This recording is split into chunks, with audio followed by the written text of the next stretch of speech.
While. You know how I can go. First of all, I really want to thank my brilliant campaign staff. My campaign manager, Jeff Corliss, my co-chair, Tony Strickland, my campaign chairman, Lionel Chetwin. Lionel, come up here, give me some love. Give me some love, Lionel. And his significant other, Superglow, Gloria.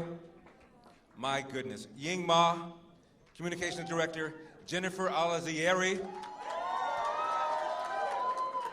Took me a while to learn how to pronounce that, but I finally developed it. I hope I don't leave anybody out, the rest of my campaign stand. Deanne Tate, where's Deanne? I never have quite understood what Deanne did. Every time I say so, she just does a little bit of everything. But I want to thank the volunteers who knocked on doors, who called people, who emailed people. We had over 100,000 people who contributed to our campaign. Thank you. Thank you, Agnes. Agnes, how are you? I love you more.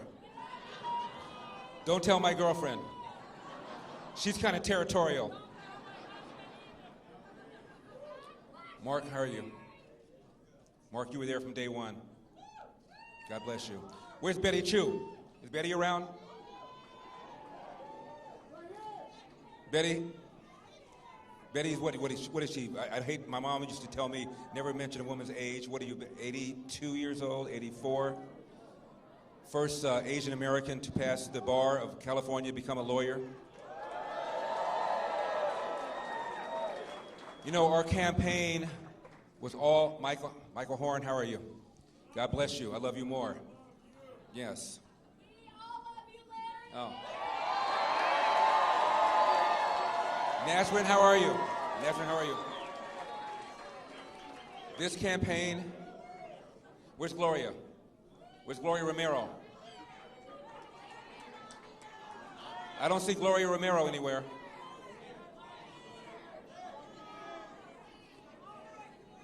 There she is, Gloria Romero.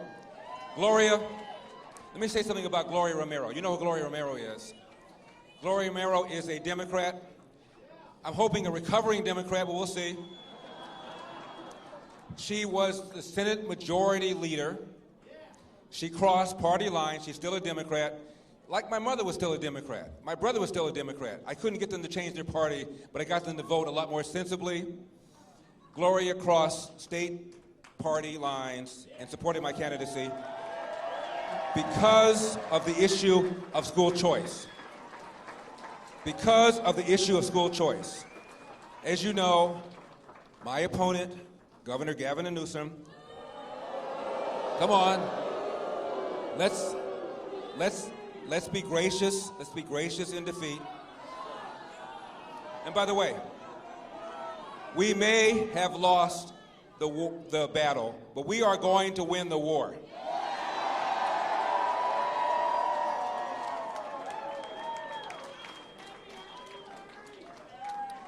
Gloria crossed party lines because of the issue of school choice. We're spending $15,000 every year for students in our government schools in California. Notice I don't call them public schools, I call them government schools. $15,000 a year, some of the worst reading scores, some of the worst math scores.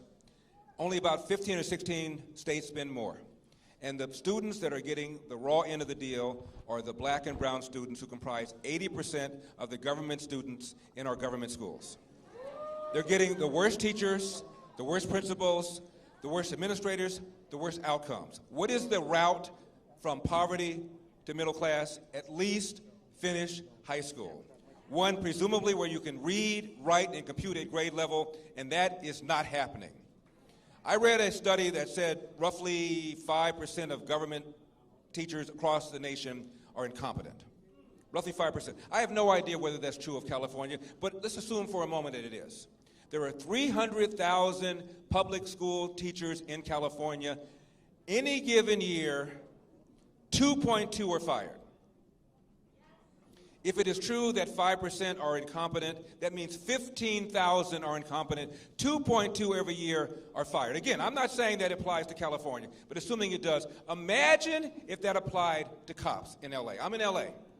10,000 force, assuming 15% were incompetent. Talking about 500. 500. Doing what? Planning evidence, engaging in racial profiling, using excessive force. We wouldn't put up with it. We'll put up with 15,000 incompetent public school teachers. That is why Gloria and I support school choice. So the money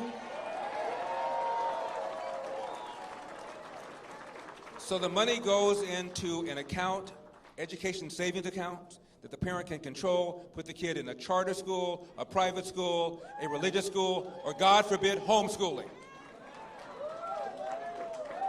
The reason we started this campaign is because this man, Governor Gavin Newsom, was sitting up there at the French Laundry restaurant with lobbyists who contributed to his campaign, with the people who drafted the mandates that they were violating by not wearing masks, by not engaging in social distancing, while telling you to do it.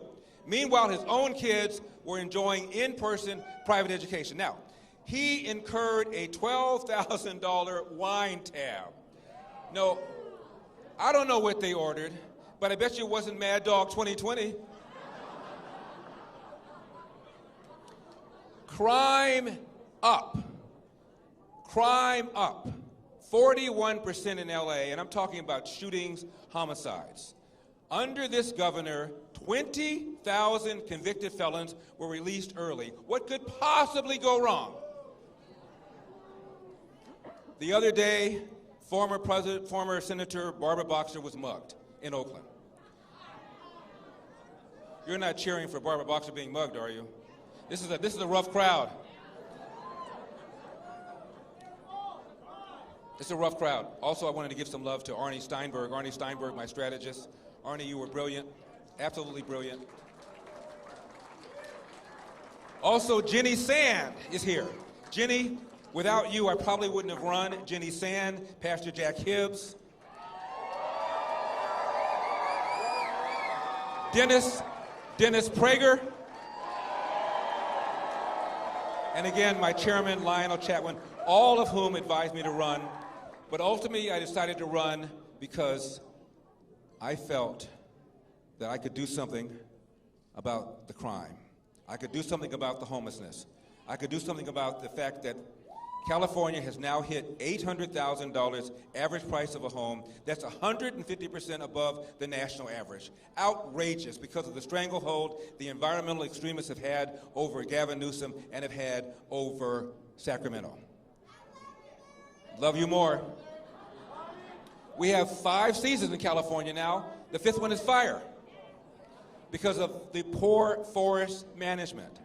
Outgoing Governor Jerry Brown had a plan to clear 500,000 acres of fallen trees, dead trees, and dry vegetation. And our governor claimed that he cleared 90,000 acres, which would have been a drop in the bucket if it were true, but it wasn't. According to the LA Times, he only cleared 13% of what he said he would, which meant he exaggerated by a factor of 7.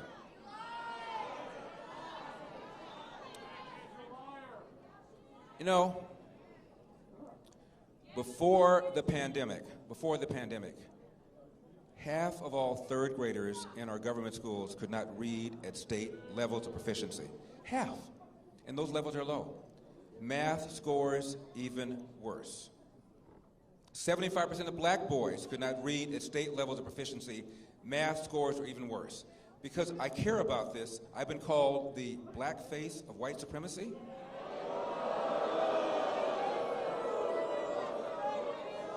We're running out of water in California.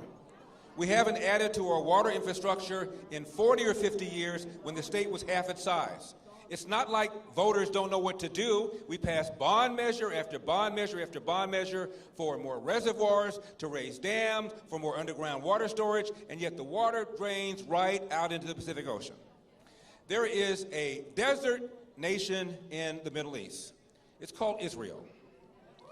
Because of desalination Because of desalination, they are now water self-sufficient. They got a little body of water next to them called the Mediterranean.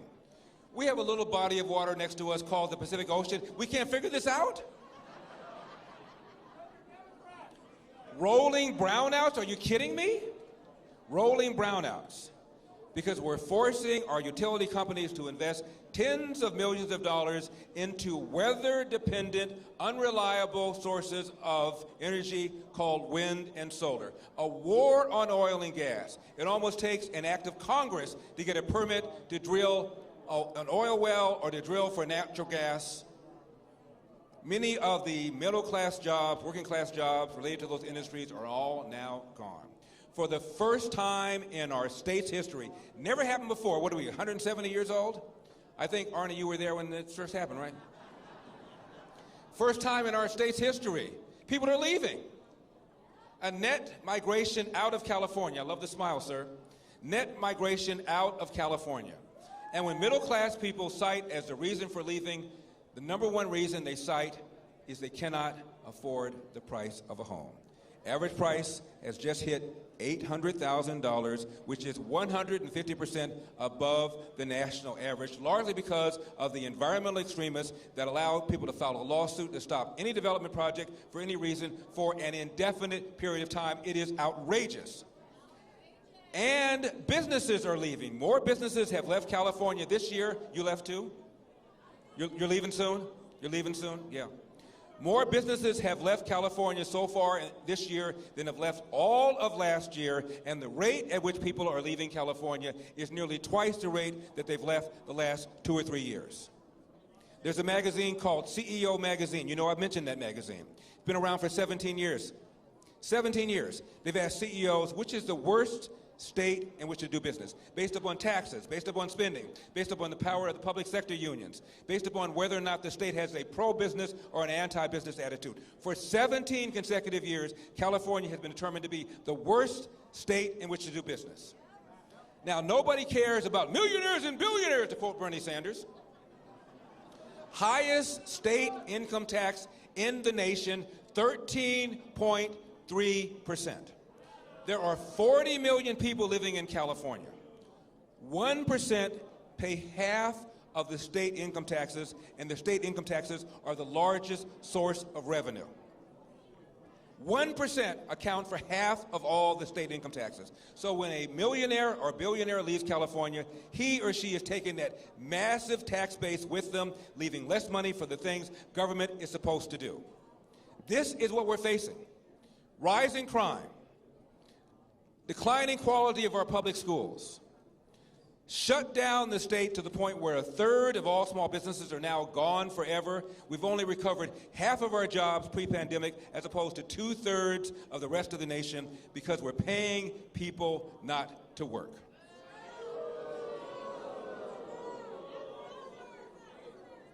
Rolling brownouts. Water shortages. Farmers in Kern County tell me now they are rationing water. I can't think of anything that this man has done in the last 2 years that suggests he deserves another day in office. However, we recognize that we lost the battle, but we are certainly going to win the war.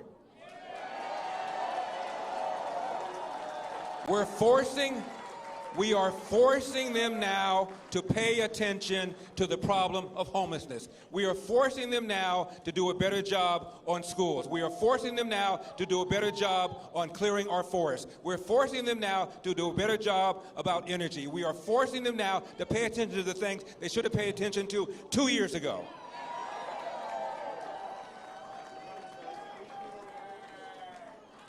So, I know that I want to say a little something about my mom and my dad because they're looking at me right now.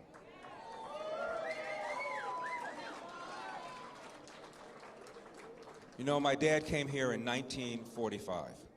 Didn't have 2 nickels to rub together.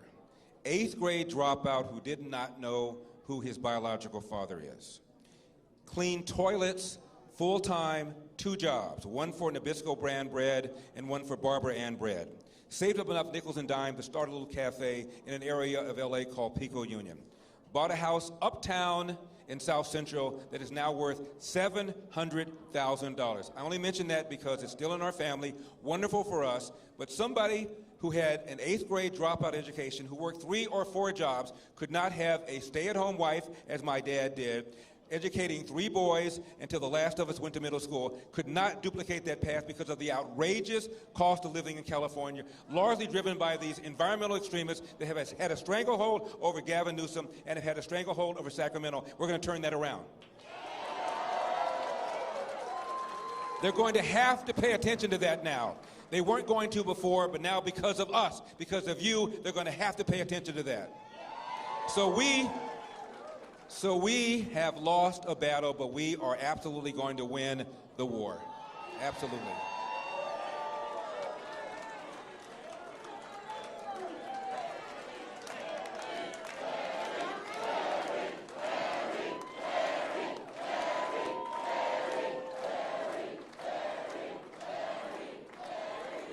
My mother would not have put up with this racial division that we're having right now. Critical race theory, reparations, dividing us by race.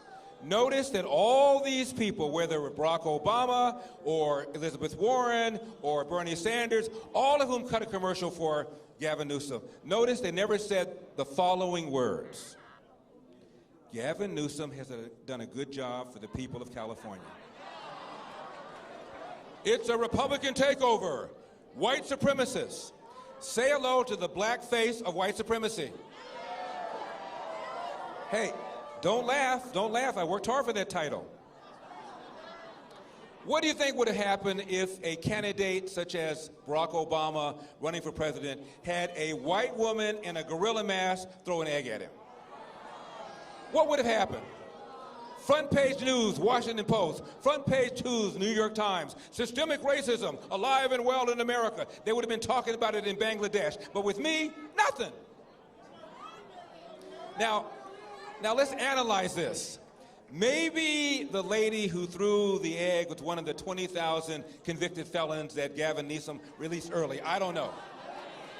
Maybe she would have been in jail had we not had a soft-on-crime DA who was backed by Gavin Newsom, who believes in cashless bail. Maybe she would have been in jail. Now, I was called sexist, so I want to be very careful about this. People have told me that this white woman had a gorilla mask. And I've said to my friends, how do you know it was a mask?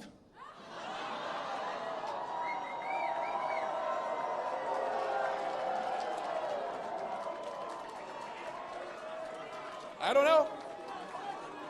You know, and I have never suggested that anybody should vote for me because I'm black or against me because I'm black. I don't go there. As far as I'm concerned, after we elected the first black president, everything else after that is anticlimactic. Okay? Okay? But, front page article in the New York Times. It was negative, all about me, never once mentioning my race, that I'm black, never once mentioning that if I were to win, I'd be the first black governor of California. Now, I'm fine with that. I'm fine with that. But on the same page, equally long article about, quote, the first female governor of New York. Now, she had a D at the end of her name, so it's relevant she's the first. I have an R at the end of my name, and suddenly I'm no longer black. It's amazing how that happens. Astonishing how that happens. How astonishing how that happens. They try to divide us on race. They want black people not to think about the fact that families have been destroyed because of the welfare state. They don't want black people to think about the decline of the quality of public education. They don't want black people to think about jobs. All they want is black people to think about oppression, that you are under siege, you are a victim. Really? In 2021, after we elected the first black president who got a higher percentage of the white vote than John Kerry did 4 years earlier? Knock it off. Knock it off. Knock it off. It divides us by race. We believe in the dream of MLK, judging people by content of character, not color of skin. And let me tell you something. To the extent that it is humanly possible, America has achieved that dream. Come on. Larry, the headline's going to be, I'll speak slowly because I know CNN is here.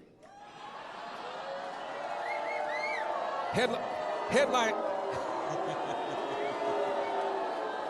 Come on. Headline's going to be, Larry Elder says there's no racism in America. No, I didn't say that. Hell, 8% of Americans believe Elvis is still alive. I don't know what to tell you. But to the extent that it is humanly possible, we have achieved the dream of Martin Luther King, where people are being evaluated by content of character and not color of skin. Knock it off.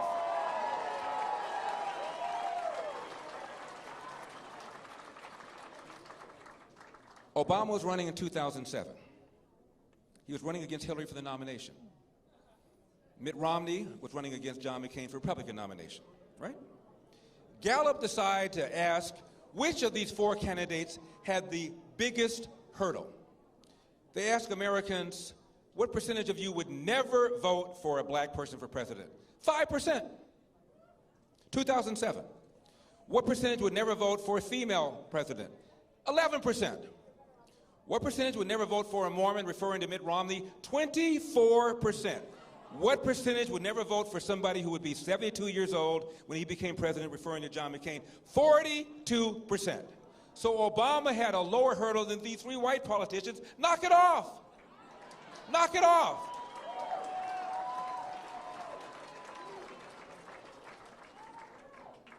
Speaking of the former president, when he was running for the nomination against Hillary, he hadn't caught her yet. He was invited on 60 Minutes. And Steve Croft, the correspondent, said, Senator, if you don't get the nomination, will it be because of your race? And I'm at home by myself. Nina wasn't there. And I said, let me see what this man says. And he said, no. If I don't get the nomination, it will be because I have not articulated a vision that the American people can embrace. I said, hallelujah. He's not what I call a victocrat. He's not Sharpton. He's not Jesse Jackson. He's not dividing us. Fast forward. He gets in. And by the way, when he walked into office, he had 70% approval, which meant a whole bunch of people who didn't vote for him because he got about 52% said, okay, all right. You know, I don't agree with taxing and spending and regulations and soft on the borders and soft on national security, but at least he will be a racial reconciliator. What did he do? He divided us time and time and time again. The Cambridge police acted stupidly. Remember that? His good friend, Skip Gates, who's a professor at Harvard of African American studies, comes back from vacation, forgets his door key. He and the cab driver break into his house. Neighbor sees this, doesn't recognize him, Cambridge, and calls 911. Don't you want your neighbors to do that? White cop shows up, very politely sees him in the house, doesn't know if he belongs to the house. Says, sir, please come out and show ID. What did Gates say? I'll come out if your mama tells me to come out. And what Obama should have said, this is early in his presidency, when he should have set the table, Obama should have said, you know, last night I talked to my friend Skip Gates. I've known him for a number of years. I said, Skip, come on. You're a Harvard professor. You're tenured. A lot of these high-profile killing shootings would have been avoided if the suspect/civilian had just complied. So I told him, I said, knock it off. Knock it off. You should have just come out and said, show some ID. Incident would have been over. But you copped an attitude. Obama didn't say that. What did he say? The Cambridge police acted stupidly. No, they didn't. They did their job. If I had a son who looked like Trayvon, what does that mean? There's a place called Ferguson where we have our own problems. It was a lie. Michael Brown did not have his hands up, did not say don't shoot. It was a lie. He invited Al Sharpton, the nation's most notorious race card hustler, into the White House over 70 times. He embraced this bogus Black Lives Matter movement. He made things worse. I'm a uniter. We are uniting. We are going to bring this country together. We are going to bring this country together. Because we know what the real problems are, and they have nothing whatever to do with racism. I was talking to a black reporter about all of this. He says, you don't believe in systemic racism? I said, no, I don't. I said, study after study after study has shown that if cops, if anything, they are more hesitant, more reluctant to pull the trigger on a black suspect than a white suspect. In fact, more unarmed whites are killed every year than unarmed blacks. I said, name one unarmed white. He couldn't do it. Because CNN doesn't care. MSNBC doesn't care. Anderson Cooper doesn't care. They only care if an unarmed black person is killed. More unarmed whites killed every year than unarmed blacks. It is a lie, I said to him. He still wasn't feeling me. You know, I'm a Uncle Tom, I'm a sellout, I'm a bootlicker, I'm the black face of white supremacy. I said, by far, the biggest problem in our society in general, the biggest problem in the black community in particular, is a large number of children who enter the world without a father married to the mother. Let's be real here. Let's be real. He didn't want to hear it. I said, all right, let's do this. Get out your magic wand. Stephen Sachs, much love, Zana. Get out your magic wand. Stephen Sachs, I've known him for a number of years, from South Africa. He can tell you what apartheid is really like. We're an apartheid state, America. I mean, really? So, I said, get out your magic wand. Wave it over America. Remove every smidgen of racism from the hearts of white people. Now, everybody in America who's white thinks like Mother Teresa, I said to him. Do we still have the phenomenon where 70% of black children enter the world without a father married to the mother? Forget about elder. I love to quote left-wing people whenever I can. Barack Obama once said, only said it once, he got hammered, doesn't say it anymore, a kid raised without a father is 5 times more likely to be poor and commit crime, 9 times more likely to drop out of school, 20 times more likely to end up in jail. Now, 25% of black children enter the world without a father married to the mother in 1965. Now the number is 70%. I said, do we still have that phenomenon? By the way, 25% of white kids now enter the world today without a father married to the mother. Half of all Hispanic kids enter the world without a father married to the mother. 40% of all children do because when Lyndon Johnson launched the so-called war on poverty, $20 trillion later, we are incentivizing women to marry the government and incentivizing men to abandon their financial and moral responsibility. And I said to him, after you wave this wand, do we still have the situation where the #1 cause of preventable death for young white men is accidents, like car accidents or drownings, whereas the #1 cause of preventable death for young black men is homicide, almost always at the hands of another young black man? Do we still have the phenomenon, I told him, where of the 15,000 annual homicides every year, half of the victims are black, even though blacks are only 13% of the population? Do we still have that phenomenon? Do we still have the phenomenon where a young black man is 8 times more likely to be killed than a young white man? I said, if the answer to that series of questions is true, then I submit to you that systemic racism is not the problem, and critical race theory and reparations are not the answer. Knock it off. Knock it off.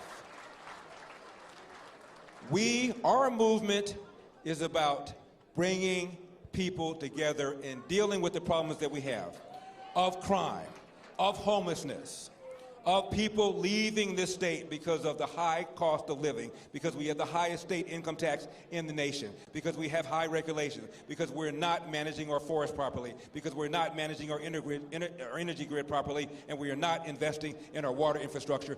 These are the kinds of things that we're going to deal with. It's not about race. Knock it off.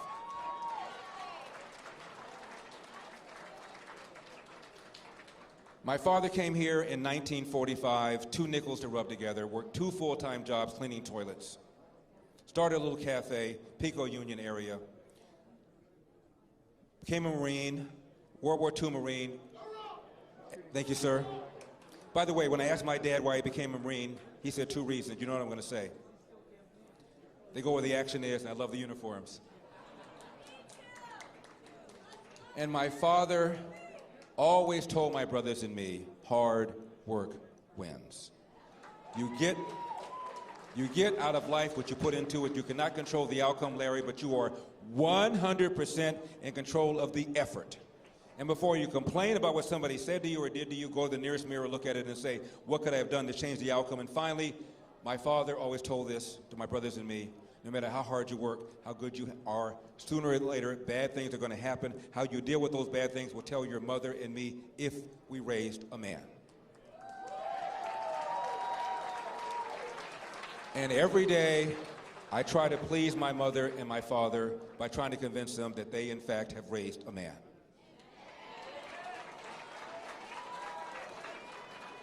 So, I just want to thank everybody, all my volunteers, all the people who knocked on doors, who rang doorbells, who made phone calls, who went online. I want to thank my wonderful campaign staff. I have been a politician for all of 7 or 8 weeks. How am I doing?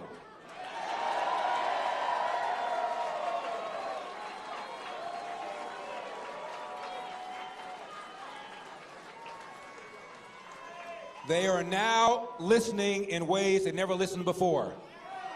They're now hearing us in ways they never heard us before.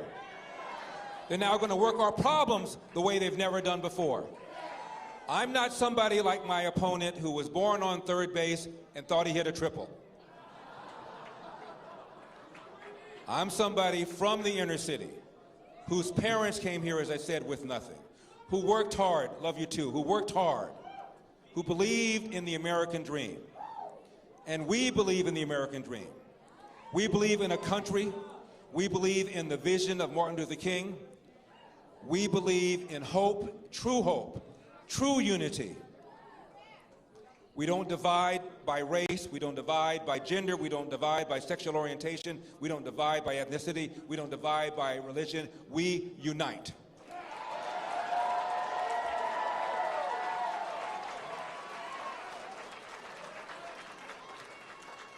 My opponent referred to this recall as a move to take over California by white supremacists.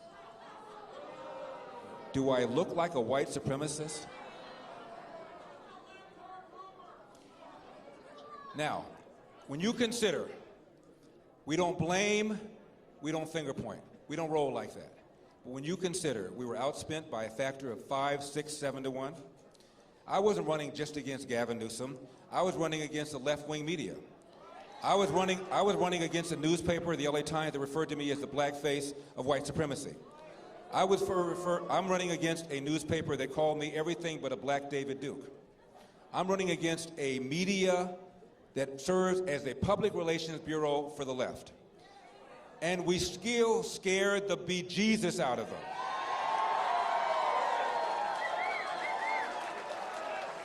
That's why they brought in Barack Obama. They brought in Bernie Sanders, a socialist who owns 3 homes, but I digress. They brought in Senator Warren.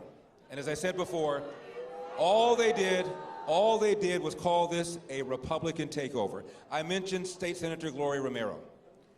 63% of Hispanics voted for this man just 2 years earlier. And Gloria, you know this, the majority of Hispanics now want him out over the issue of school choice. The majority of declined the state voted for him just 2 years ago. Now the majority want him out. And they're calling this a Republican takeover. It is insulting to the people of California who signed that petition and who voted yes on the recall. It is insulting. But that's how they roll. We don't roll that way. We don't finger point. We don't blame, we roll up our sleeves, we get back to it because, as I said before, we may have lost the battle, but we're sure as hell going to win the war. Finally, let me leave you with this. I want to thank all of the religious leaders who back me. Pastor Joe Pettick of Huntington Hills, Pastor Jack Hibbs, Chino, Pastor Joe Franklin, Fresno, Pastor Paul Chappell, Lancaster. Hope I'm not leaving anybody out. You all got my love, and I love you so much. And I must tell you, I have been overwhelmed by the support. Men, women coming up to me, crying, saying that for the first time, you've now given me hope that things can turn around. Now, tomorrow I'm going to be asked by all the members of the media, what are you going to do next? What happens after this? Christian, thank you for your love. What happens after all of this? As a former radio host, let me just say this. Stay tuned. God bless you. May God bless California. We got a state to save.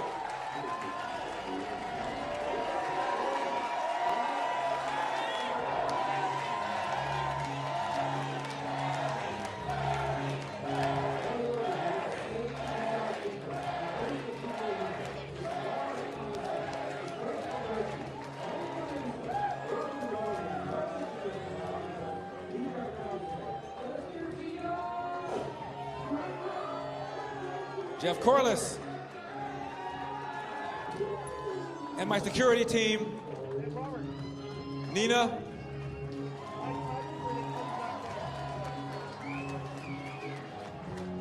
Jennifer, come on, Ying Ma,